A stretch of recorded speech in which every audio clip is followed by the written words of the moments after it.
October the 17th of 2015. This is another episode, a dark episode of Alone in the Dark with Isaac David Brigmond.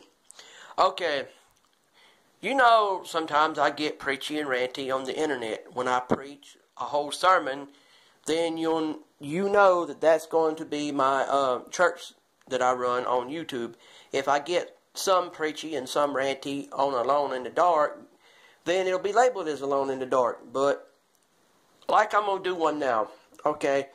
You know how they say that the Christians could learn a lot from the Amish because the Amish respected their elders and they respected God, and they learned how to live like taking our technology and turning it into manpower or horsepower. Well, it's the same with relationships. Why does it seem like men and women, like husbands, wives, boyfriends, girlfriends, can't get it right in the real world, but on the cartoon world, you got people like Fred Flintstone getting it right with Wilma. Seemed like they had their ups and downs, but through it all, they loved each other. Same with the Jetsons. Now, you're thinking you're a grown man. What are you going on about? I'm going on about we got better luck with relationships in the make-believe world than we do the real world. Come on, folks. What's up with that? Even Hanna-Barbera, that group, got it right with relationships amongst their characters. I mean, they would date.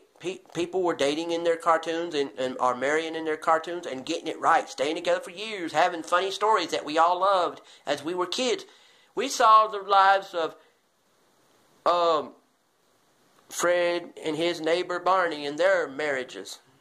Betty and Wilma and Fred and Barney and all them. And look at them. Stay together for years. I ain't heard of a divorce yet in that whole story. Look at Pebbles and Bam Bam. And you see what I mean? Do we need to wake up and realize the make-believe world can get it right, but the real world got to sit there and be like, I cannot ever get it right with my other person? I mean, come on. We live in a world where we're supposed to wake up and realize that we got something going on. And look, people. I'm sick and tired of you people, and you know the ones that do it. I'm not tired of the people. I'm tired of the attitude. Remember what I used to say about that stuff? I don't have a problem with the person. I have a problem with the inner self. And the inner self, for some of you people, are looking at me like, if I don't talk to y'all when y'all want to and how you want me to talk to you, you get mad about it. Did you ask God how He wanted me to talk to you? No, you're too busy telling me if I don't talk to you a certain way, you get mad about it. Excuse me, but ask God how am I supposed to talk to you. Then you can go telling me all about it. But y'all got to go preaching that mess about how I don't talk to you and how, I mean, look, if you don't want to deal with me on a certain level, say so. If you do, say so. Don't sit there and make me believe you want me as a friend or otherwise, and then kind of find out there's something else going on. Or don't get mad at me when you don't make it clear every little thing you want out of me. I've had times where I would talk to folks in person that I know of, be gone talking to them, and some of y'all on Facebook, MySpace, all over the internet get mad at me because I wasn't talking to y'all how you wanted me to. Excuse me. But I'm sorry. I don't know when I wake up what the next day's going to be like. Yes, I know Sundays I'm trying to go to church. I know Saturday nights I got to figure out how to get to bed early enough or at a reasonable time. You know, you got all the way from 5, 6, 7, 8, 9, 10, 11, 12, or 1 to go to bed. Try not to go past 1 o'clock and try to get up at 5, 6, or 7 in the morning or whatever. You know, you got to learn, try to go to bed reasonable time and go to church.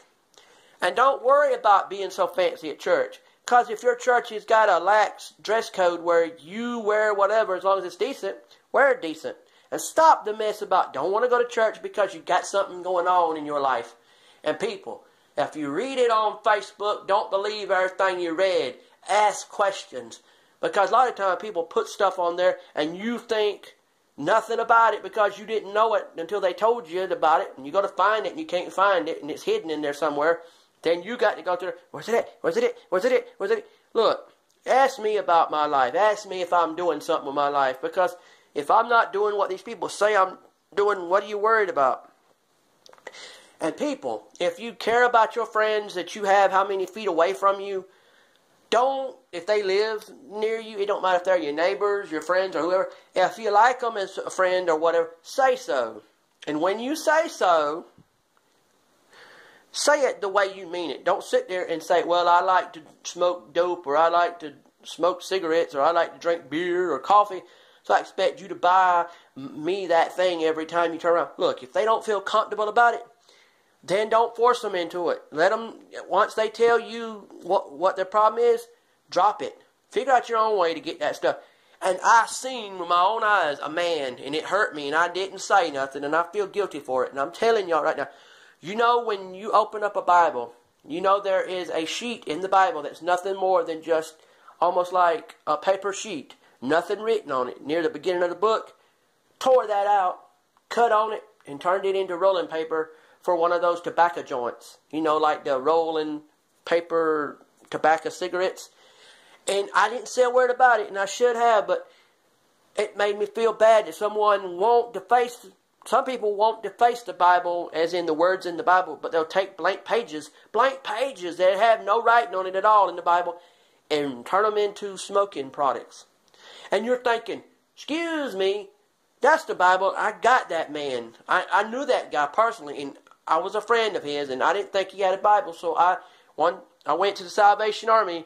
Yes, I shop at Salvation Army. Nothing wrong with it. And I was going for a camouflage sale. Yes, I like camouflage. It don't matter if you're rich, poor, or not. You can still go to Salvation Army. Quit picking on folks.